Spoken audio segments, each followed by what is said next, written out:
Okay, so we're going to continue Pirkei Avot towards the end of Pirkei, the fourth chapter. Rabbi Shimon ben Elazar אומר, אל תרצה את חברך בשעת כעסו.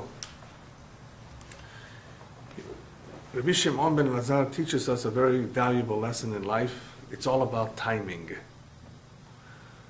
Timing is very important in many areas. In music, right? You want to do it correctly, otherwise it doesn't sound good. Timing is important in machinery, in automotives, in cars. Certain things have to be timed just right, otherwise they're not in sync. They don't work right. And timing is very important in life. You want to do things at the right time and not do things at the wrong time.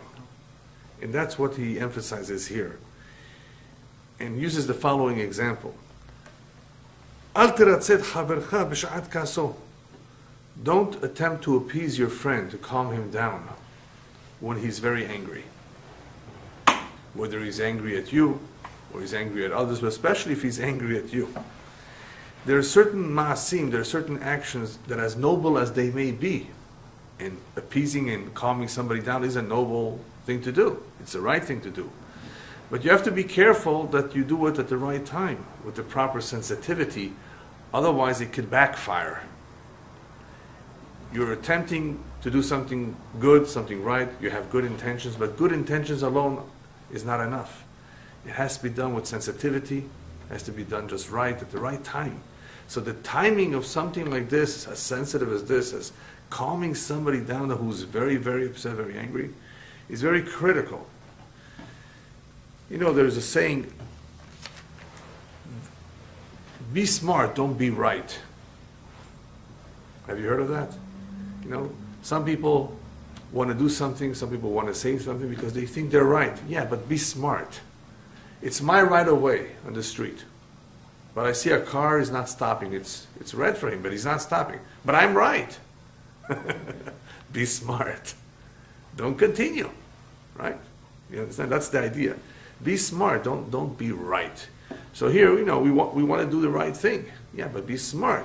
When is it proper to do it?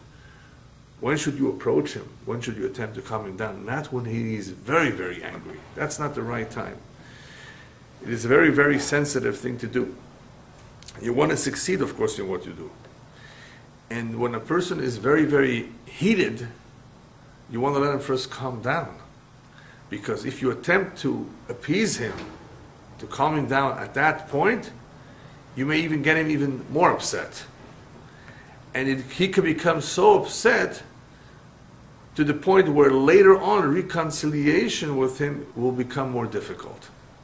Had you first allowed him to calm down on his own, to let the heat dissipate, and then later on approach him, that would be different. It would work, it would perhaps be more effective. But to try to approach him at the heat of his anger, when he's very, very disturbed, is very insensitive and it could backfire. It's not a good idea. It could actually ruin your chances for appeasement. Why is this so? I mean, why not try to just calm him down? And he's upset, he shouldn't be upset. I mean, why not? Why won't it work? What's the explanation for it? It's very simple. Rabbis tell us that midat ha'kas, the characteristic that we call anger, is a very, very dangerous characteristic. Why is it so dangerous? Because anybody who is kores, who is a kasan, who gets angry, at the time that he's getting angry, me'abed shlita, he loses control. And when you lose control, you don't think logically. So here you're talking to him, you're trying to calm him down, you're trying to convince him, but there's no logic. He's angry, there's no logic. So why try it now? It's not a good time to do it. He's not reasoning properly. He has lost control. Chaos is very, very dangerous. At the time that you're angry, you just don't even realize you may do things that you may later regret. That's why one has to be careful with anger altogether. Not only is it a lack of bitachon in Hashem when one gets angry. You know, why get angry? Everything's mishamayim for the most part, unless we're upset at ourselves. That's something else. But what somebody else did, okay, so he's upset. He doesn't understand. But don't try to calm him down at that very moment, because he's not in complete control of himself, and therefore you will not be successful. Not only that, it may be worse. It may become worse as a result of our attempts to calm them down. Another example of timing is the following advice: Ve'al tenachameno b'sha'a shemeto mutal lefanav. Nichum avelim is a big mitzvah, to comfort those who are in mourning. We share in their pain. It helps them, especially if we can identify with him. Somehow we can reassure him, we can calm him down. I mean, there's a lot of things that we can do that, even though we can't bring the dead back, it can be somewhat helpful to the person when he sees that others are there with him, sharing in this pain. But don't comfort him b'sha'ah hamet or shemeto mutal lefanav, that the dead individual is in front of him when it just happened, at the moment, especially when something is sudden and tragic, the more so. That is not the right time to do it. When he's be'evel amok, he's in a very, very deep mourning for somebody who's very dear to him. The words will not go anywhere. He's not listening. He's not focused. That's not the time to do it. And it also shows a lack of sensitivity. There are people who have gone to visit somebody in the hospital who is very sick. So what do you have? So-and-so, very, very dangerous illness. Oh, really? Oh, I know somebody just like that who died at the age of 21. People can say these kind of things. They don't realize they're so insensitive. You just killed him. Or people who go to be menachem avalim. If you don't know what to say, don't say anything. Oh, where did he die from? Oh, how did it happen? Why wasn't he more careful? All kinds of shtuyot. It's better to keep the mouth shut. Don't say anything. If you don't know what to say, don't say. There's no mitzvah to have a conversation. On the contrary, you're not supposed to talk until the mourner begins to talk. The only mitzvah is to say words of comfort. Hamakom yinachem otchem, tenachamu min hashamayim, whatever. That, yes, that's the mitzvah. If you did that, you fulfilled your obligation. You were there, you spent some time with him. Whether he spoke or not, makes no difference. And sometimes mourners don't talk at all. Especially in the earlier days, until it sinks in. It's very difficult for them.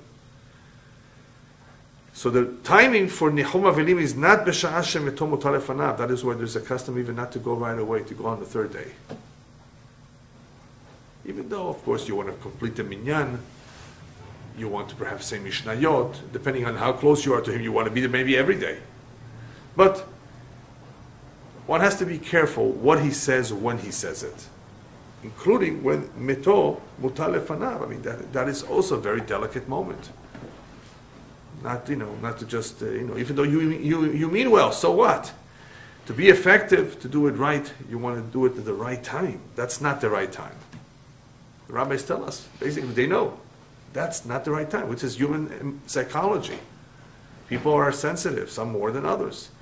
So timing is of an essence here, that in order for us to communicate properly, to be effective, we got to be sensitive to people's feelings.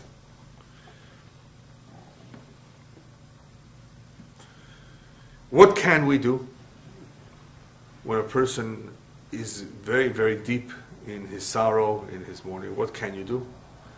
You can what's called in English, you can empathize with him. You know what empathy is? Sympathy is different than empathy. You have pity for him. You can have pity for him. You can sit with him, be with him, hold him if that's possible. Empathy. Not to say words that you may not know what to say. The words have to be just right, otherwise don't say it. Empathy means to identify with his loss, to be there for him, to feel for him, and they see it. They see that you made an effort to be there. The friends of Iyov, the book of Iyov, you know the Sefer Iyov? In English it's called Job, or Job, I don't know how it's pronounced. Anyway, his good friends, 3 of his good friends, he was in tremendous pain. Nobody should ever know even 1/10 or 1/5 of his pain that he went through. The pain, the loss, the tragedies, tremendous, incredible. I don't think anybody has that kind of suffering. This is very unusual, and that is why it's documented. They came to him, and they didn't say anything for 7 days. They sat on the floor next to him and cried with him for what he experienced. You know, the tremendous losses, to lose everything, the kids, everything, the whole family, his whole fortune. Even though later on it was restored to him, it was a big challenge, a big nisayon for him. The early part of their visit, 7 days. For 7 days they didn't say anything. Until he began to talk, and then of course they went ahead and spoke to him and tried to do their best to explain to him how they felt about this, what their opinion was, even though they were not always 100% right. But at least they were very good friends, and they tried to deal with it. The first 7 days they kept quiet. Rabbis tell us a very interesting saying, כשם שמצווה לומר דבר הנשמע, כך מצווה לא לומר דבר שלא נשמע. In the same way that there is a mitzvah, it's a good thing to say words, to speak words that will be heeded, will be heard. It's a mitzvah, people will listen. In the same way, it is also a mitzvah lo lomar davar shelo nishma, not to say something that will not be heeded. Why waste your words? They may mock them, they may make fun of them. Sometimes it's just better not to say anything. It all depends on what you're dealing with. You have to be smart and evaluate the situation. Is it right of me to say something? Should I intervene or not? Sometimes it's just better to stay out. It's interesting, I remember there's a pasuk in the Navi, I think it's Amos HaNavi, who I recall says, "V'hamaskil ba'et hahi yidom." In describing the situation right before the Geulah, before the redemption, there will be all kinds of terrible things that will happen. We will not understand why they're happening. People will behave in a very, very demeaning way. I mean, there will be terrible things. It will not be such a great time to be around. Even though if you're at the moment Mashiach reveals himself, obviously that is a very exciting time. But the generation before, leading up to that, will not be an easy time to live around for the various challenges that a Jew will be exposed to. So he says, Hamaskil, the one who's intelligent, ba'etahi yidom. So one interpretation of those words means that the one who's able to understand what's going on, that more or less understands what this is all, he's better off not reacting. He's better off not raising his voice or talking, because it will be useless. People try to give all kinds of explanations of why this is happening to Israel, why this is going on here, what's going on in the East Coast, with the hurricane. Hamaskil, whoever has sechel, ba'etahi, yidom, keep quiet. In other words, because we don't really understand. And if you say something and it's not true, I mean, it could be not just empty words, it could be a lie, it could be sheker. It's better sometimes just to be quiet. And then he adds, also has to do with sensitivity. He must have been a very sensitive individual. Rabbi Shimon, if he's saying all these things, obviously he took care to be, with people's sensitivities. Then he tells us two more ideas. Al tish'alo b'sh'at nidro, which not only has to do with sensitivity, but also has to do with being cautious and doing the right thing for other reasons, for halachic reasons in this particular case. Al tish'alo b'sh'at nidro, when a person is very upset, or he's very excited or overheated, and he makes a neder. I will never see his face. I don't want to talk to him anymore. And he makes a neder, such a neder. A neder, a promise, is very sensitive. In Judaism, you have to comply with it. Otherwise, breaking a promise, breaking a neder, a vow, is very, very serious. However, if somebody makes a neder sometimes and he made a mistake, we have something called atarat nedarim, releasing of vows. Besides Rosh Hashanah, Erev Rosh Hashanah, one who made a vow by mistake, one who didn't realize it, didn't know that it would be so difficult for him to keep it, he can ask for release. And the release is basically granted on the basis that had you known that you would not be able, no way in the world, to fulfill something like that, or had you known that things would be different than what you anticipated, would you still have made the neder? And if he says, no, I would never have done that, that's called a petach harata. You're giving him an opening to regret, to take back what he said. Then we are able to release it. So imagine if somebody approaches an individual who just made a neder, neder so-and-so, and you approach him, are you sure? Think about it. Do you really want to do this kind of a neder? Yeah, I'm sure 100% regardless what happens. I don't want to see the guy, I don't want to talk to him. Later on it turns out that he needs to do business with him.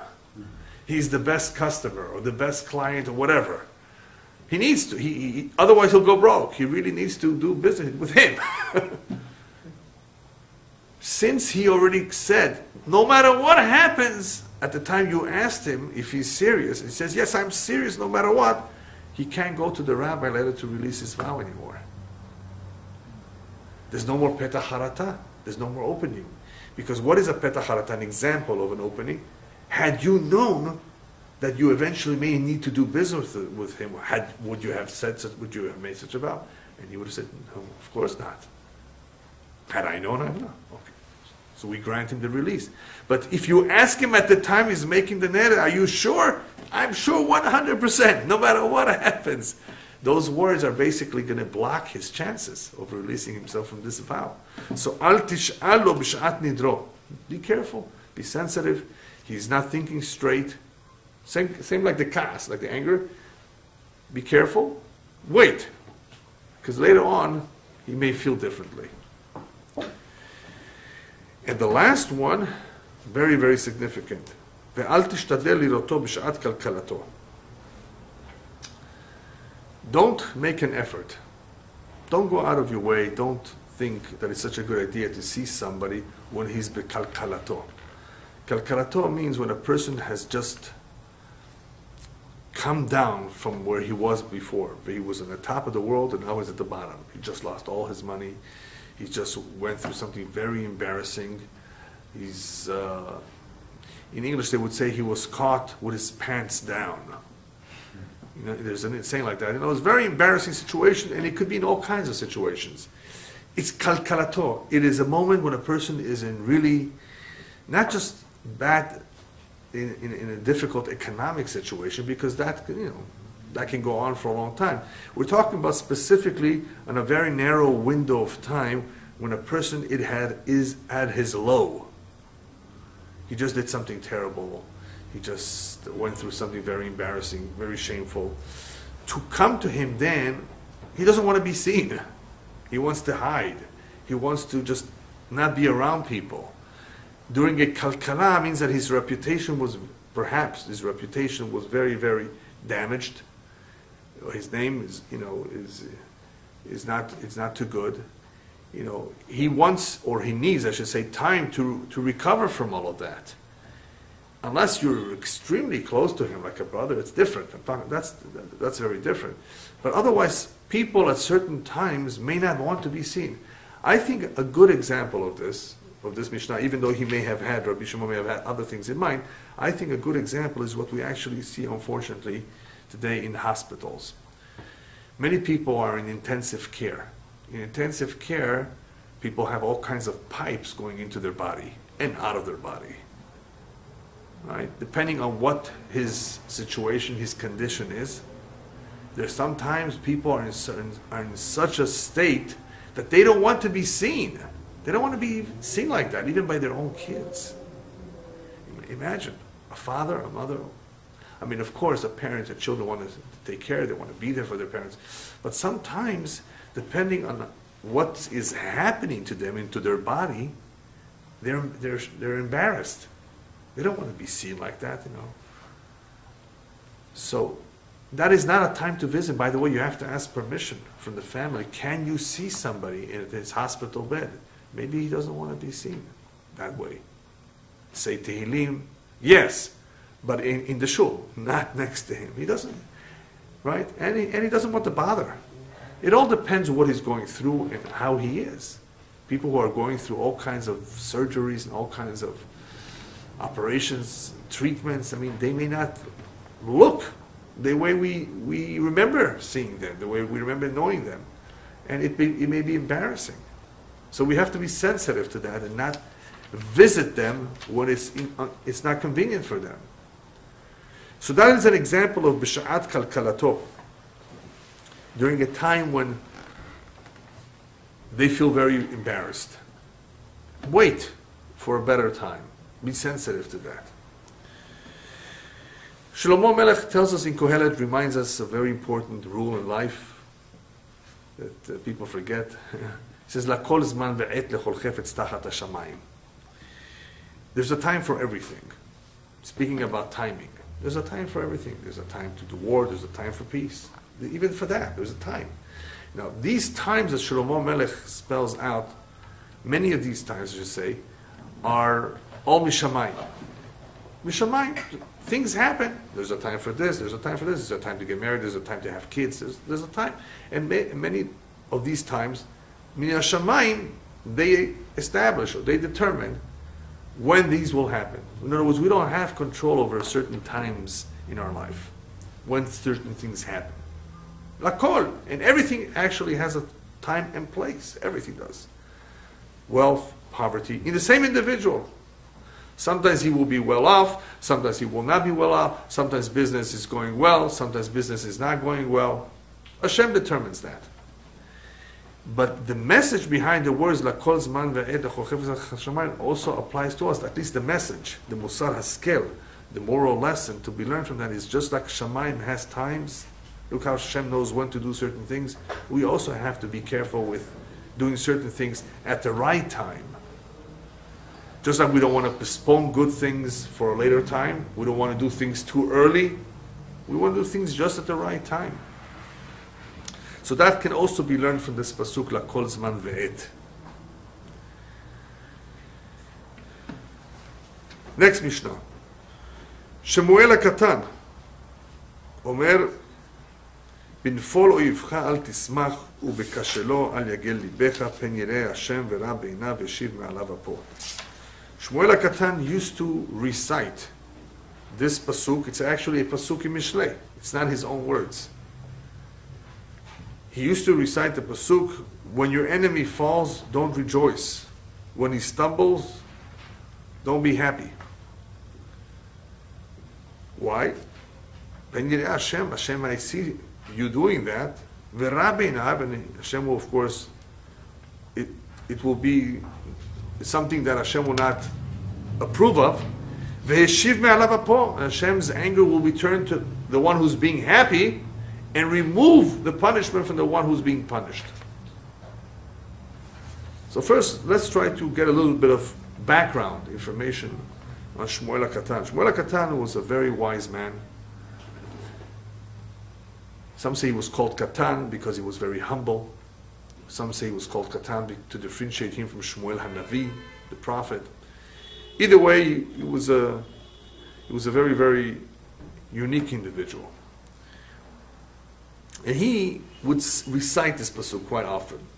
Why? Well, obviously, as we've said all along in Pirkei Avot, many of these passages, advice, are being said to their generation because they needed to hear those words, even though these are eternal. These apply to all times, but they were said by the ones who were said at the time they were said because there was a need for it. So here Shmuel HaKatan, who's living during the time that the Romans are taking over the Middle East, he's telling us, and he's telling the Romans too indirectly, right? Don't rejoice when your enemy falls. This pasuk in Mishlei is a very, very important pasuk.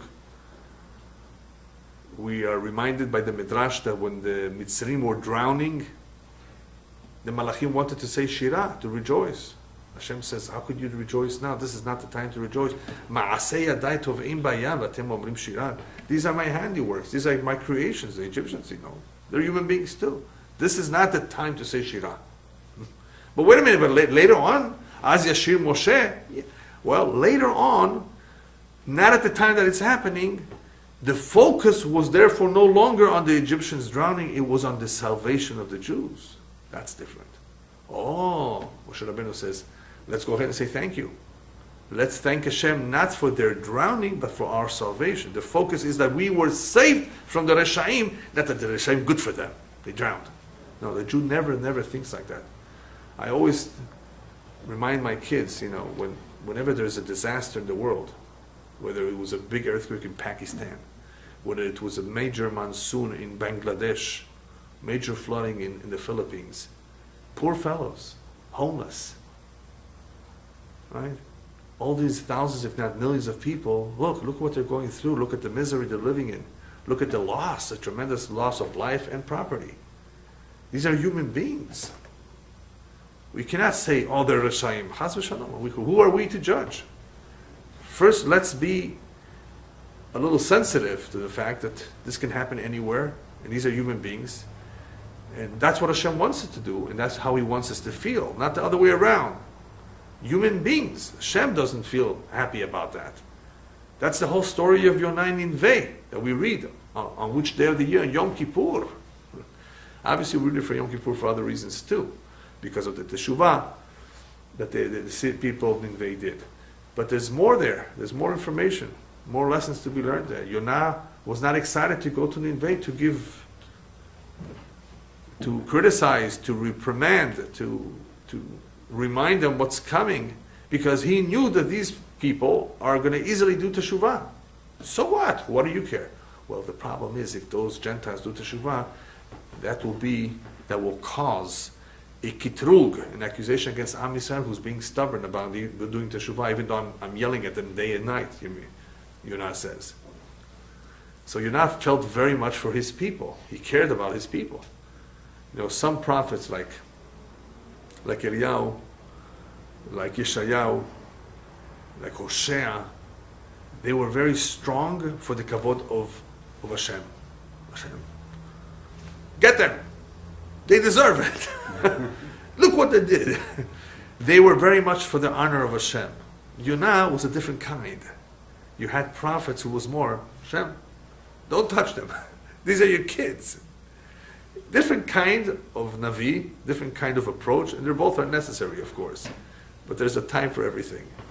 So that is what Yonah was all about. Yonah was the kind of, I'd rather run away. I don't want this job. Don't give me this mission. I don't want to give Busar to Goyim. Hashem, what does Hashem tell him at the end? What do you think? These are not my creations? You don't care that I just destroy thousands and hundreds of thousands of people who don't know between right and left, and it's not their fault? Think about it, So that is the idea, that when we see people lose their life, even though they are oyivcha, they are your enemy, don't rejoice. Don't be happy. Don't be so glad that this happened to them. Not only is this action not nice, not only is it mevish, it's not nice. Not only is it just not right, it also shows a lack of sensitivity for human beings. I mean, for people who perhaps are, maybe they're innocent, even though they're your enemy. And he especially emphasizes oyivcha, especially if it's your enemy. Why did he say before oiveinu, oivehem, oyev Hashem? Oyivcha, your own. The reason why he says that is because there's a big difference in how we react in the downfall of the real wicked people, real wicked. One pasuk says, "Ba'avod reshaim rina." When reshaim are lost, ba'avod reshaim, when they disappear, rina, there's joy for the world. Wait a minute, isn't that a contradiction? It says, "Ba'avod reshaim rina," rejoice, joy for the world. So the rabbis explain, the world is better off when there's no reshaim or less reshaim. It doesn't mean that we have to be happy that they're losing their life. Again, look at the focus. You have to be careful with how you approach the subject. Ba'avod reshaim rina means that in general, for kavod Hashem, for the world, it's better that there's less reshaim. But b'nefol oyivcha, when it's your enemy, your personal enemy, there's always a chance that you may be happy for yourself and not for Hashem. Oh no, it's good. One less competitor. One less rasha. One less troublemaker. So it's more of a personal vendetta than kavod of shamayim. That is asur. That is not right. So that is why the emphasis here has been full oyivcha. Oyivcha, be careful, because if it's your enemy, that's not necessarily going to be kavod shamayim. Kavod shamayim, Hashem, the world is better off. Yes, ba'avod reshayim rina. The world is better off for Hashem. It's better that there's less Hashem. But not that chas v'shalom we're happy, like all these Arabs and Palestinians throwing candies when every missile falls down and people getting hurt. Look at them. Look at their attitude. Look at how they see this. No sensitivity whatsoever. Totally zero. And the world should see this, but they don't care. Right? The world is anti-Semitic for the most part. Many non-Jews are not able to see the difference between how Am Yisrael behaves and how the Goyim behave. And even if they see it, they just live with it. By us, it's a big deal. We're told, we're commanded, and Baruch Hashem, it's a big Kiddush Hashem that the majority of us behave. There are some who misbehave, but the majority of us understand that is not the right way. Because chas v'shalom, what could happen if a person does rejoice? The pasuk warns, "Pen yireh Hashem v'ra be'inav v'shim alav po." Hashem may be upset at you. And what will happen? Not only will it come unto the individual who rejoices, that punishment will happen to him, but it will be removed from the enemy. In other words, the enemy all of a sudden who was failing will come back to where he was. So two things can happen. Two things can be as a result of one rejoicing in the fall of his enemy. Hashem will be upset at him, and the enemy will no longer suffer. You don't want that to happen, right? So one has to be very careful with that. There are many stories in the Gemara and elsewhere, of course, where we learn these things from. This is not only from this. There's a story in the Gemara with Rabbi Meir. Rabbi Meir had very bad neighbors. They were gangsters. They gave him a hard time. Troublemakers. He really suffered from them. So his wife, Brulia, finds him one day just praying, Hashem, take him away. Get rid of them. Destroy them. And she tells him that's not the way to pray. The pasuk says, Yitamu hataim min haaretz, not choteim. When we ask for sins or sinners to be removed in the world, we ask Hashem not for the individual sinners, we ask for their sins. Yitamu hataim, not choteim. We ask for the sins to go away, for actions that are sinful to disappear. But we're not praying that the choteim themselves, the sinners themselves, should be killed. Pray, my husband, instead, not that they should die, pray that they should do teshuvah. He began to pray for them that they should do teshuvah, and guess what? They did teshuvah. So don't pray for them to disappear in a bad, negative way, killed. And if you want to pray that they should do teshuvah. Pray that the sins should be removed, not the sinners.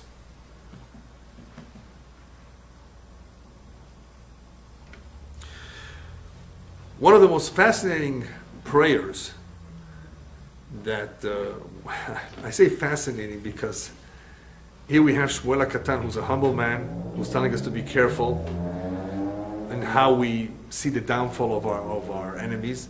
That's why I say it's fascinating that he was the individual who composed a prayer for their downfall. And that prayer is in the Amidah. The Amidah is called Shmona Esrei because it has 18 blessings. It had once upon a time. Now it has 19.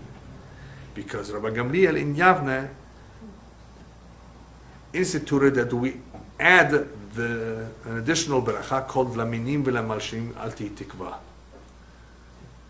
Basically, that prayer expresses our wish and our supplication to Hashem that the minim and malshinim, the heretics and the informers, should not be successful in what they do. This was a time that unfortunately the Jewish people had two kinds of enemies, from within and from without. That's a big problem. From without we always had, unfortunately. The Romans. Terrible. decrees. But from within, this is the time that you had Sdukim by Tusim. These were the reformists of then. You always had troublemakers like that. They tried to reform Judaism. Sdukim by Tusim, all kinds of people with political agendas and interests. And they were a big source of trouble. We suffered from them a lot more than from the Goyim sometimes. As it says, your trouble and your destroyers will come from within, from your midst.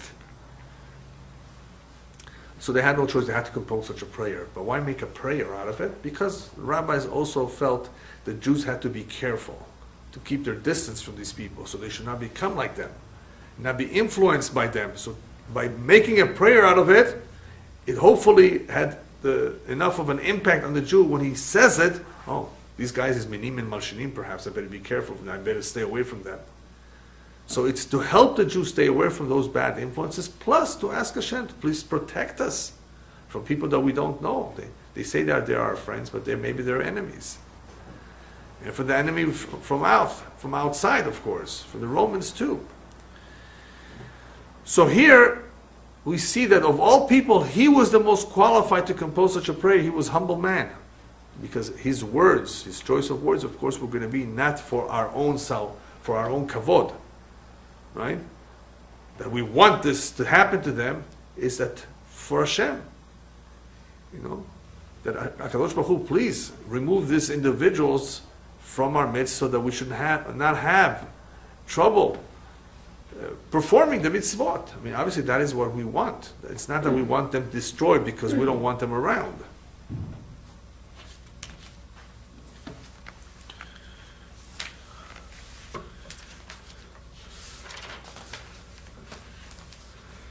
Whenever people see others who are falling, making a mistake, whether it's in business or losing a lot of money, getting caught, being sent to prison, one has to be very careful in how he takes it, how he relates to it, and how he judges them.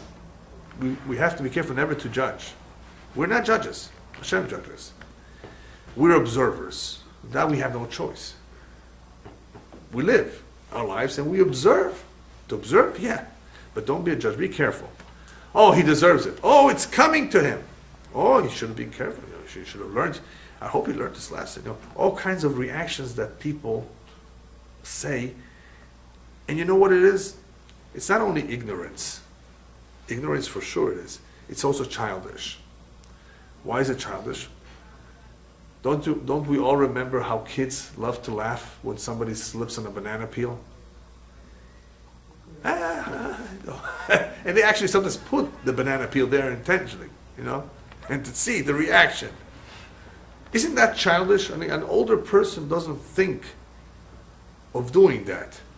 But sometimes people behave as though they are children. They are children. By reacting, now with the banana peel, but with something else that is very shameful to the individual that he fell. So not only can we not judge why a person fell, it's childish to think, to give an opinion, to be happy, or to say anything that is judging this individual, because people who observe this, if anything, you know why you observed it? Why Hashem wanted you to see this? So you should learn from this that this could happen to you. So people who are observing things, they fail to realize the most important lesson of that failure, of that prison sentence, is a lesson. Listen, HaKadosh Baruch Hu is judging. This can happen to anyone. Hashem Yishmor. So instead of learning from this, taking the musar from this, here we begin to judge. Oh yeah. Be careful not to do that. It's a very, very not good thing to do. Obviously, if a person is happy about it, it could turn around against him. But it also shows that he doesn't understand. He's not picking up what Hashem wants him to understand.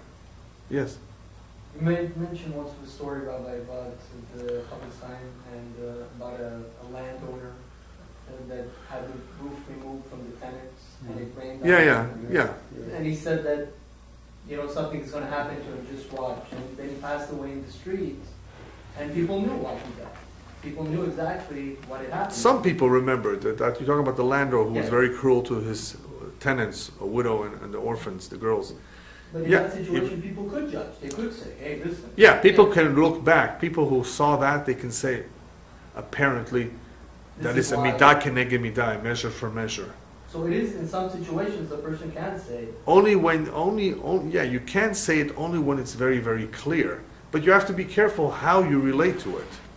Even though you see clearly the Yad Hashem, the hands of Hashem in something, you clearly see it. Especially when the Tzaddik, the Chafetz Chaim promised, it says, oh, he's for sure not going to get away with it. Something that's so cruel to others.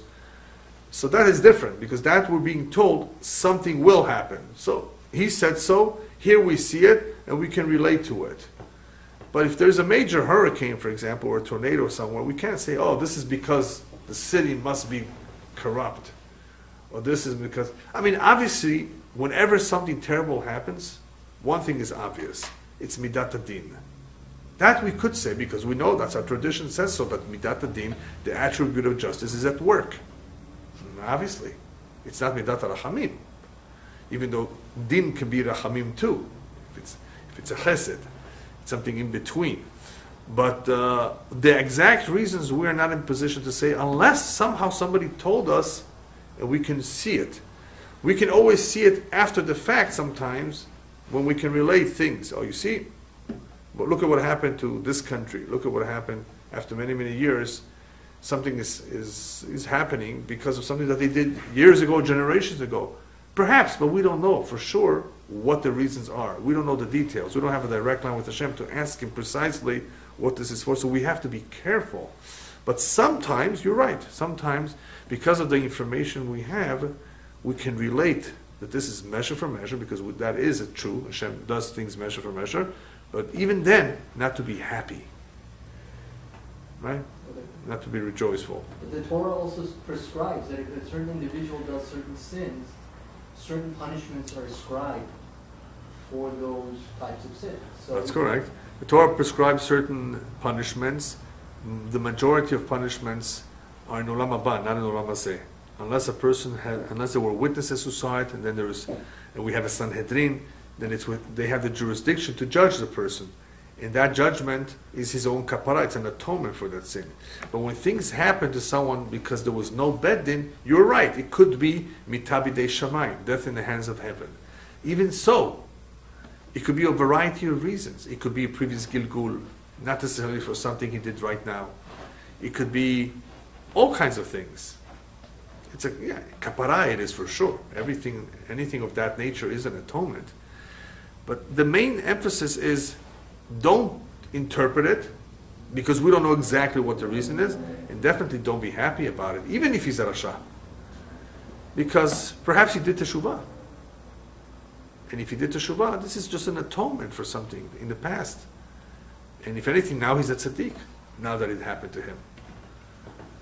So even though it could be somebody that deserves it, you have to be careful, because even though it's true that he deserves it, it's up to Hashem how he deals with it. We're not in the position to judge what he deserves. Yes, it could be, but we are not to judge. We are only observers. And if anything, we should learn from this, not to point fingers, that it's coming to him, that it's good to. You don't want to develop that kind of an attitude. You see. That's not the way we relate to punishments. Yes, it's Om Shamayim, but only Hashem knows why. All right, one more Mishnah here. Elisha ben Avuya Omer Alomed Yeled Lema Odome. Now this is an interesting Mishnah, because the author of this Mishnah, Elisha ben Avuya, in his latter years, turned away from Judaism. Even though it appears that at the last moment, on his deathbed, he may have had feelings of regret, and he did teshuvah. Nonetheless, he had a very complicated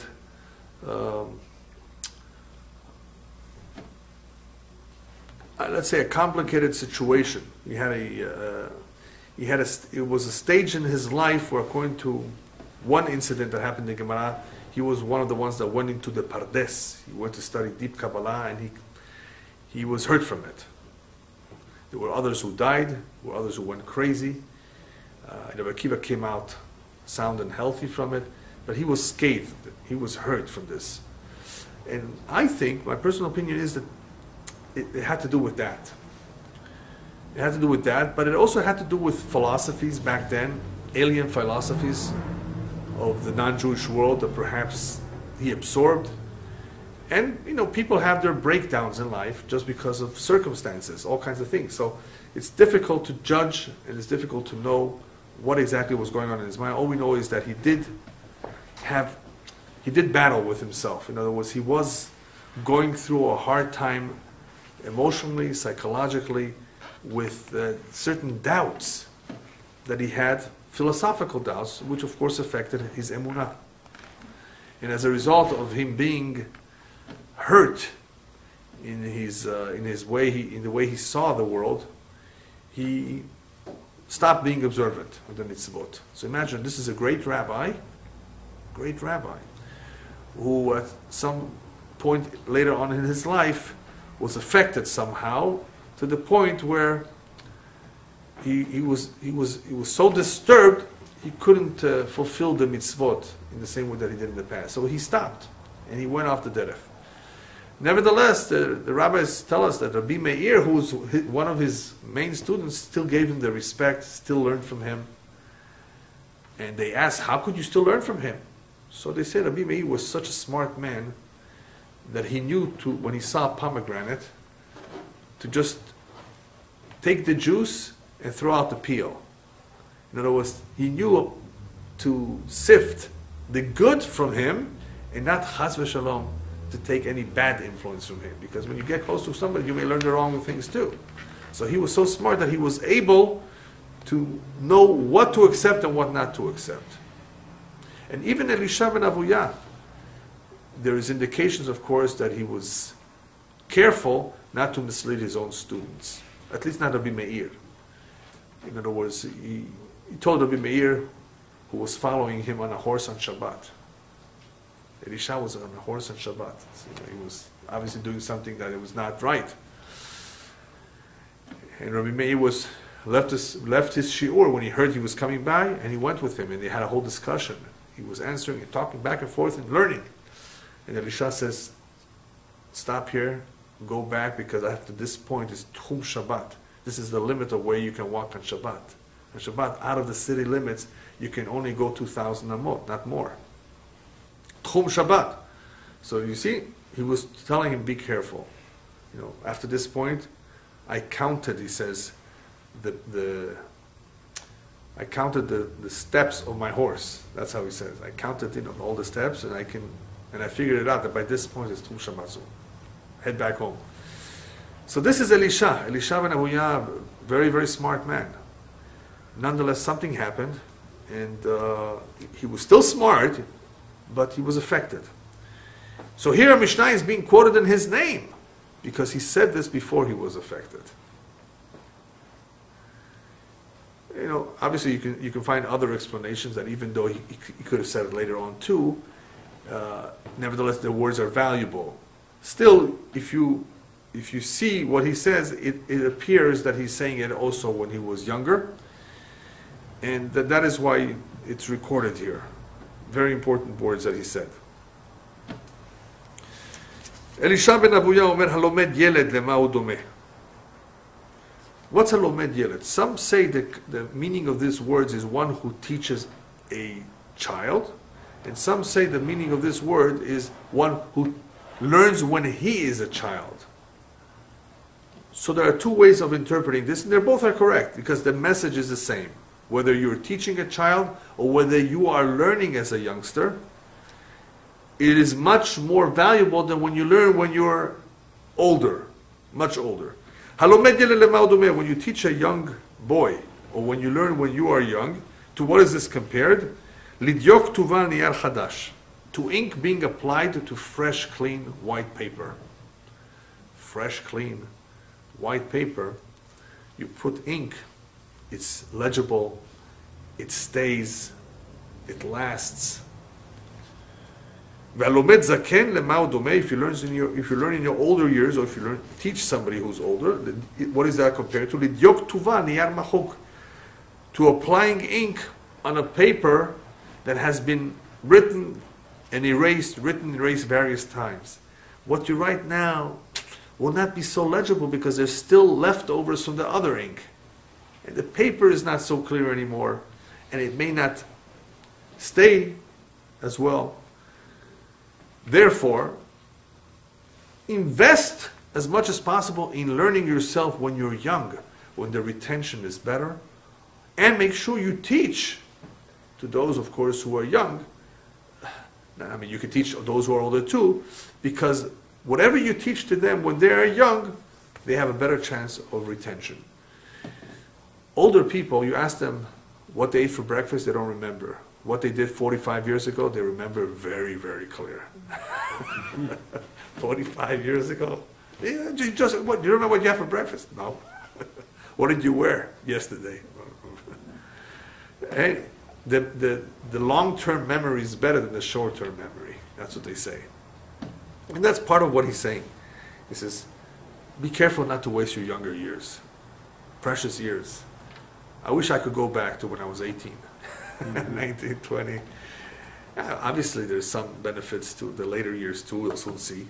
But the younger years have many, many pluses, especially when it comes to learning. The rabbis tell us that in the earlier years, the person also has more excitement. And because of that, it's very possible that a lot of what he's saying is a prophecy on himself, on Elisha on himself. Because what happened to him is, he's saying, in my later years, Rabbi asked him, why don't you do teshuvah? I didn't tell you that part. Rabbi asked him, do teshuvah. Don't you agree that it's wrong? He says, I can't. And the reason why he can't is, Gemara tells us a story that he heard a heavenly voice, return except for him. Wow. They're excluding him, so he felt very, very rebuffed, And he basically says, they don't want me. No matter what I do, it will not be enough. But as I think the Marsha explains, the commentary Marsha explains, he should not have paid attention to that heavenly voice. Because teshuvah is always accepted, no matter what you did, who you are, no matter how far you went, even at the last moment of your life. So he should not have paid attention to even to a heavenly voice. Obviously, what they wanted of him is true teshuvah on his own. But what did he say he can't? He can't not only because of that heavenly voice, but also because in his later years, a person does not have the same excitement, the same energy, the same motivation as when he's younger. So for a person to do teshuvah in his later years, it's much more difficult. He's already a niyar mahuk. What are you going to teach? I'd rather not use this example because it sounds a little strange, but in English they have an expression, teaching an old dog new tricks. We don't want to call anybody an old dog, right? So it doesn't. But that's what it is. What are you going to teach him now? To make his home kosher, to start all over again? He doesn't want to. He's not. Why? What for? It's harder for him. No motivation. When you're younger, that's the time to do it. You're all excited. You can do it. It's easier. It's not impossible when you're old. It is possible. It's 100% possible. Hashem helps those who help themselves. But the motivation just not there. Just like you're not the same when you're 50 like you were when you were 15, 16.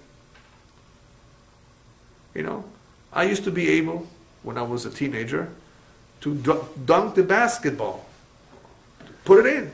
Jump, and, touch the rim, put it in. And I love doing that, to jump and run fast, very fast, right? I don't think I can do that today. I tried it a little while ago. It was hard. It's just not possible. It's just you're not the same, right? So he says, hey, don't forget that. In your younger years, whether you are the younger one or whether you're doing it to others, teaching it to others, that's the time to do it. That's the best time to do it. Same thing with learning languages. In linguistics, they say that up to the age of 10, all languages are alike. Whether you're learning Chinese, whether you're learning Spanish, whether you're learning Swahili, the child will pick up all of them pretty much at the same amount of time, very quickly, with ease. The accent, the vocabulary. Now, Chinese is harder to learn when it comes to learning how to read. That even if you live in China for 25 years, you're not going to learn too many characters, because that's all memory. And it's difficult. Pictograms. Once you become older, then there's various levels of hardship. There's basically, in languages, there's basically 4 levels.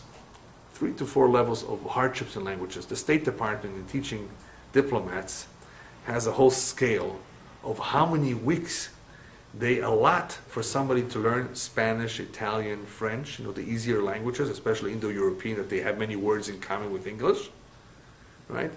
And it's usually a year. But to become pretty fluent, if you dedicate a good amount of time, you can become easily fluent if you know English. If you know any one of the Romance languages already, even less. Then there's level 2 languages that are a little bit more difficult to learn, like Russian, like German. More grammar differences, so it takes a little bit longer than a year perhaps. Then there's level 3, Arabic. Languages that have a completely different script, that are written from right to left, that have different sounds that Americans are not used to. It takes 2 years to learn very well. Then you have level 4 languages like Chinese, right? Hungarian, even Finnish. Certain languages that, because of the various rules and the various tones, right? It takes 2 years or more to become very proficient in it, to become very, So why? Why is this so? Because in your later years, the mind is already full of all kinds of other information, knowledge. It can't focus, it can't concentrate as well. Therefore, he has to learn. He's not just picking up sounds. He's not a child anymore. It takes longer to learn a language. And it takes longer to learn other things too.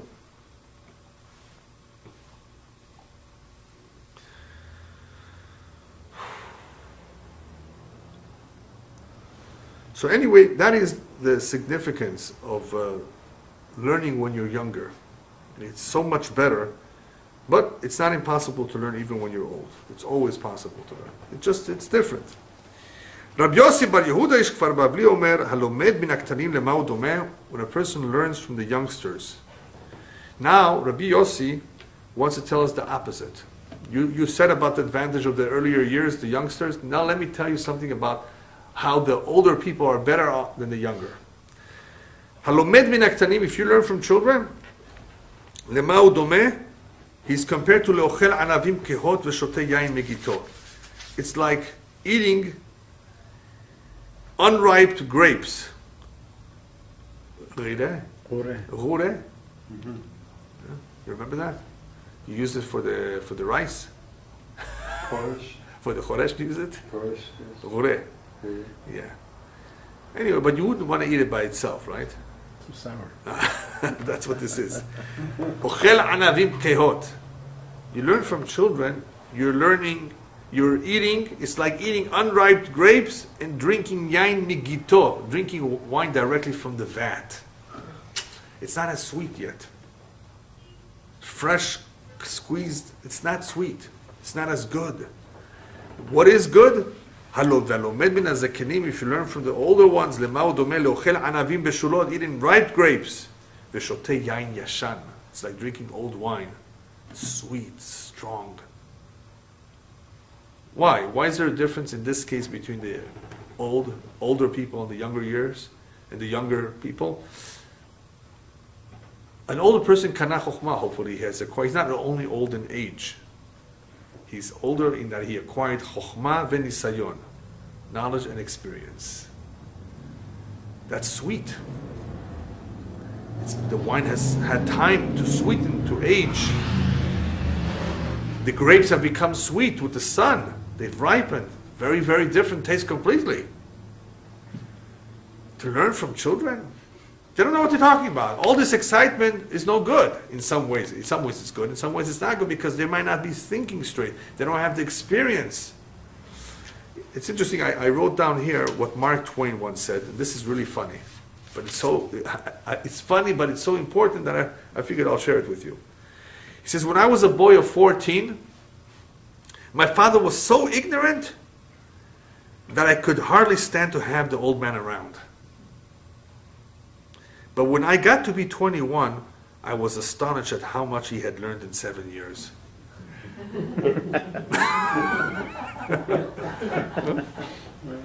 Obviously, he's the one that learned. He realized, when the younger kids, my father doesn't know. You just wait around when you're a father. That's how it is with kids. So it's obviously better to learn from people who are more experienced. Who made this terrible mistake? Rehavam, the son of Shlomo Melech. Rehavam, when he became king after Shlomo, his father passed away, the people told him, come on, make life a little easier for us. Let's elect Obama, and let's elect some liberalism, some, democracy, socialism, whatever you want to call it. Make life a little easier for us, taxation. Actually, with the Democrats, they're thinking of raising taxes. Anyway, in this case, Rehavam was asked by the people, please, don't be as hard on us like your father was, make it easier for us. Things are tough, Let's change the laws a little bit. So he didn't know what to do. This is a young king, so he approached the older generation of advisors, and they said, yes, listen to them. Do as they say. Make it a little easier. He then approached his young friends. No, make it tougher on them. Make it more difficult on them. And he listened to his young friends. And what happened? His kingdom later on was split. Right? As a result of that. The rabbis use this as an example, actually. Look, when you listen to the younger people, you sometimes are at a disadvantage because they're not thinking straight. They don't have the experience. They're not as mature. With older age comes maturity. Maturity means a man or woman have settled. And why wine that comes from a vat? Why is it better for it to mature? Because what happens with wine, it's not just the flavor that becomes stronger. When you put wine for a while in a casket, in a barrel, the impurities will settle. The shmarim will come down at the bottom. They don't float. Right? That's where you see the sediment, the impurities at the bottom. With age, people's impurities also, they hopefully settle. Some people when they're set in the 60s, they're still childish. They still haven't settled. They're still not mature. But normally with time and experience comes maturity. The person settles down. It becomes more easy. Some people are more graggy. Some people, but,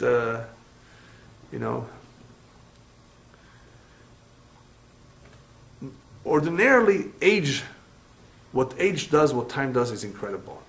Much more than learning. Time does a lot. With time, people learn. People settle.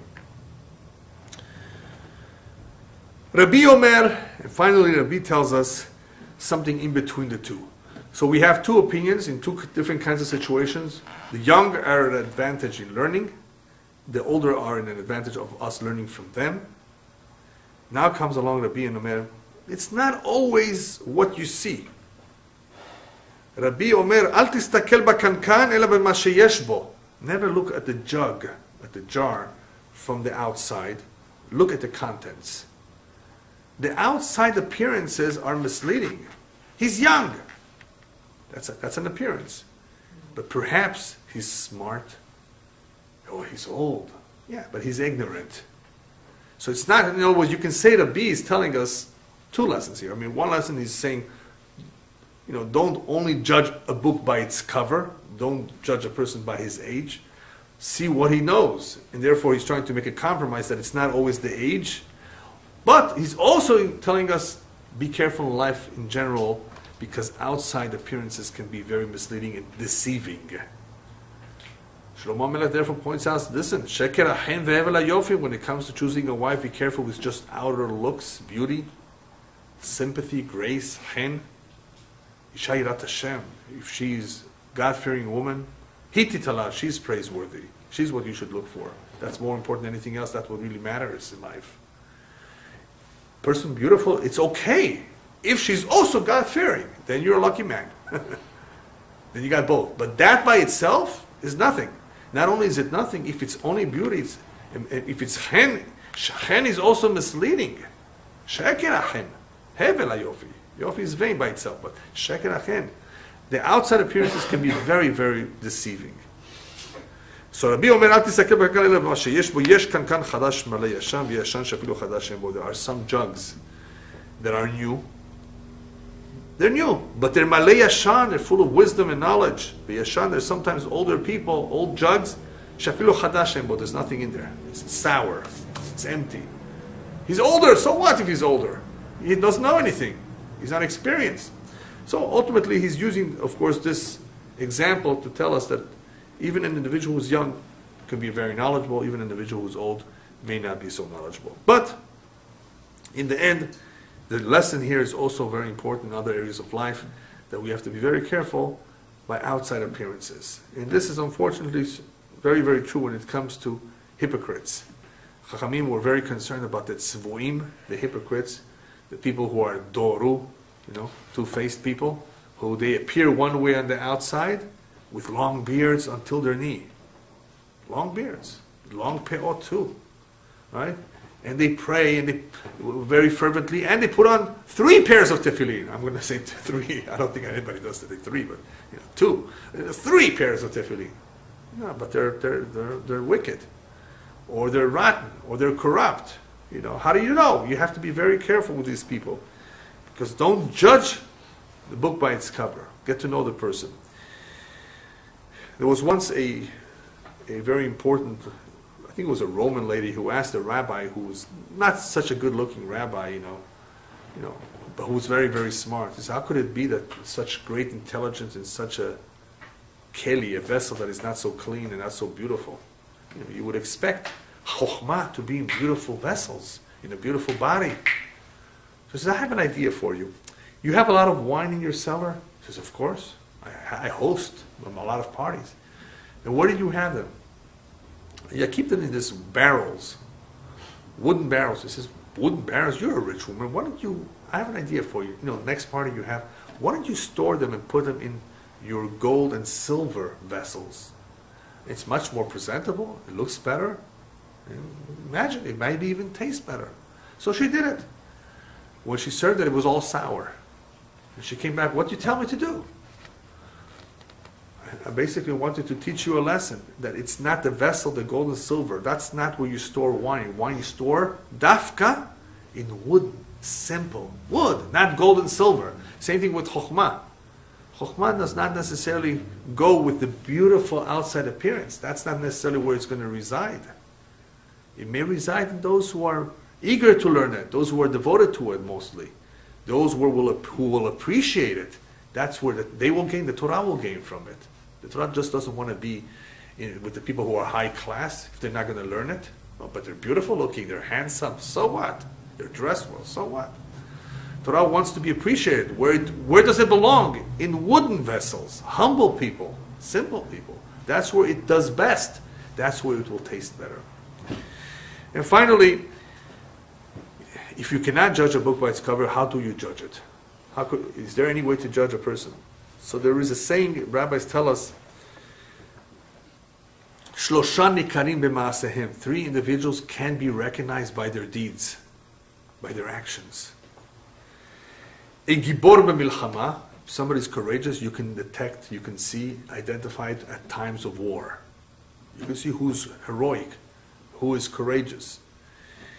Anav b'ka'aso, you can tell who's a humble person when he gets angry. During times of anger, you can tell who's a humble man and who's not. And a friend in time of need. In time of need, we know who our true friends are indeed. So you have Gibor b'milchama, Anav, humble, b'ka'aso, in his anger, and you have a friend in time of need. Everybody wants to be your friend. Everybody says they're your friend. Are they really your friend? You can only tell in time of need who's there for you. Rabbis also tell us you can also recognize a person bekiso, bekoso, ubekaaso.